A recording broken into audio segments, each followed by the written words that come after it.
What's up, YouTube? This is Too Raw for TV.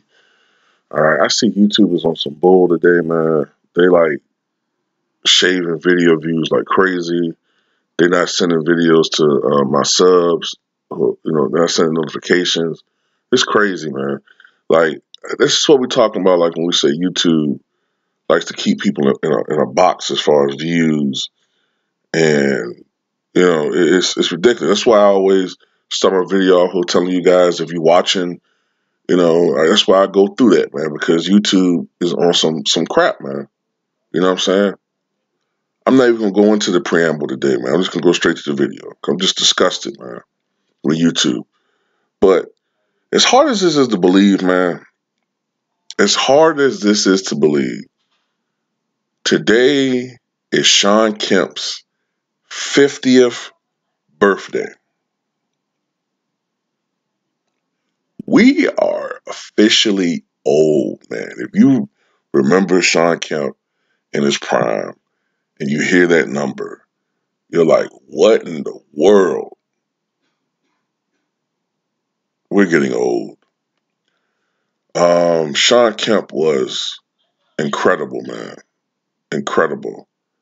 Um, Essentially, he pretty much came out of high school to the pros. I think he went to, oh man, was it Trinity College? He went to college. I think it was a junior college, but essentially, he kind of pretty much was a prep to pro player, even though technically he wasn't. But he was 19 years old when he got into the NBA.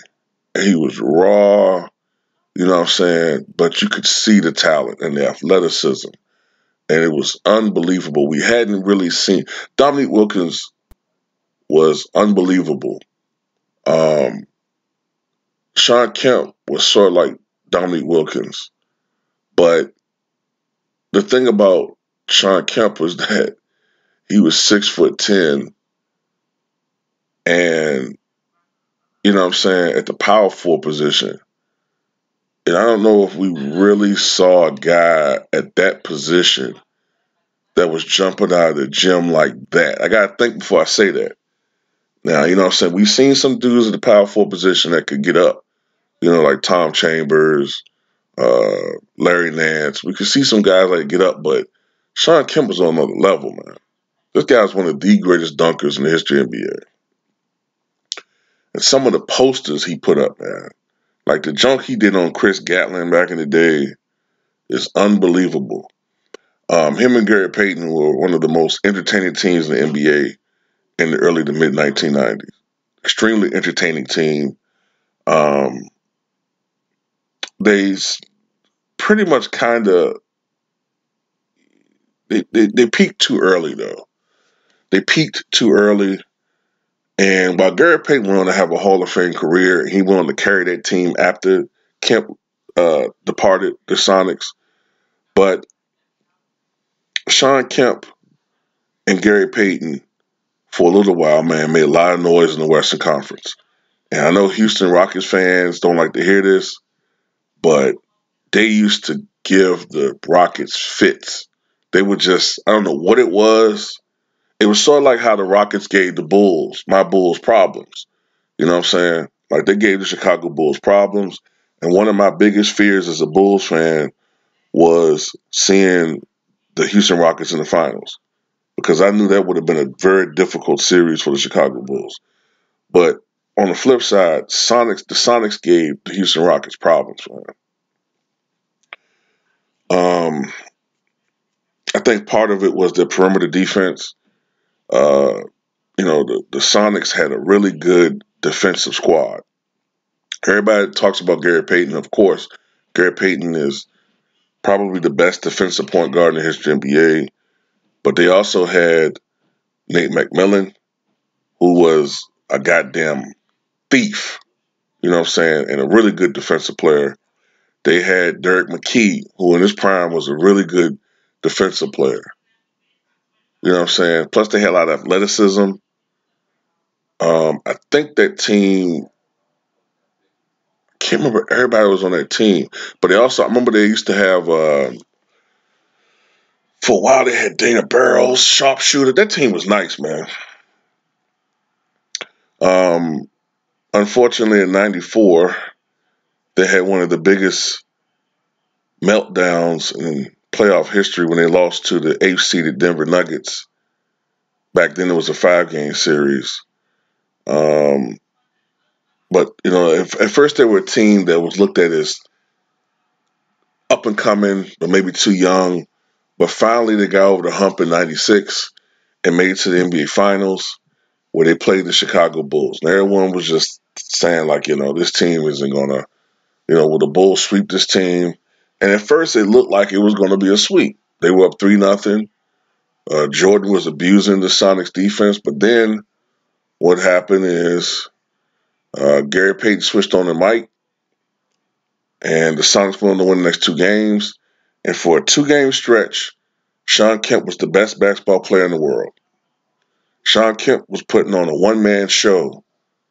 You know what I'm saying? He was showcasing a more polished game, a more all-around game in that finals. It wasn't just alley-oop dunks and posters, you know what I'm saying, and putbacks.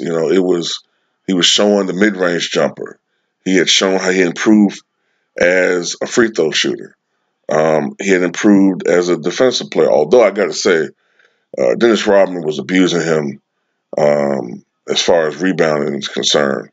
You know what I'm saying? But Shawn Kemp, even though they lost that series in 6, Shawn Kemp earned the respect of the world. And it looked like Shawn Kemp was on his way to superstardom, excuse me. But it wasn't to be eventually.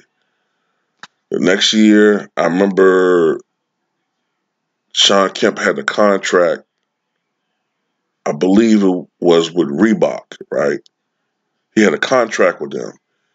And this dude went on the radio, multi-million-dollar contract with Reebok. And this dude went on the radio and was talking about how much he loved Nike as a kid. And they immediately, terminated his contract. You know what I'm saying? You sign a multi-million-dollar contract with a shoe company, you act like you love that shoe. You know what I'm saying? But then the Sonics started disrespecting this dude. I think Shawn Kemp deservedly wanted more money. But then they signed, what was his name? Jim McIlvaine, a bum, an absolute fucking bum, who's only known to block a few shots. They signed to a huge contract at the time. I can't remember the exact dollar figure, but it was like, for the times, it was a big contract. Like, wasn't it like 3 years or 2 years, $34 million, or it was some ridiculous fucking contract that he had. And the Sonics were like, they didn't have any money. They didn't have the cap room to give Shawn Kemp what he wanted. So ultimately, he went to the Cleveland Cavaliers in '97, '98. And even I noticed back then, that year, I was looking at Shawn Kemp, and I was looking at his listed weight. Because when he first came in the NBA, he was 230. When he was in the finals, he was bigger, but it was like muscular. He was 250, 255. But then he was listed as 280 with the Cleveland Cavaliers. And I was noticing, I said, damn, Kemp looks kind of big, man. Like, he's putting on weight. I know. I noticed he wasn't getting up as high. You know what I'm saying? He still had a good year, though. I think he averaged like 20 and 10 with the Cleveland Cavaliers. But you can clearly see they had put on weight. But it was when the strike year happened, the next, season, that's when Shawn Kemp really fucking blew up, man. I don't know exactly how much he weighed, man, but reportedly he showed up in training camp in February of '99 at 320, 330 pounds. Way, way, way overweight, man. And he never was able to shed that weight, and it was sad to watch him the last couple of years. I mean, he got down to maybe like 290 something, maybe, but he was forever grounded, and he became just a mid-range, jump shooter for the most part. He was slow. Reportedly, he was also battling a cocaine habit, and he was out the league by like maybe 2002, 2003. He was out the league, and this is a guy that should have been a Hall of Famer, man. I remember he had like a ill-advised comeback bid, like maybe 2006, 2007, or sometime around that time frame. But it wasn't to be, man. But it really is kind of messed up what happened, man. And also, if you're a Sonics fan, it's kind of melancholy, man, because you think about what could have been with him and Gary Payton and Detlef Shrimp and uh, Sam Perkins. You wonder what that team could have been. You know, it is what it is, though, man. But 50 years old is incredible, man. 50. Wow. Tell me what you guys think.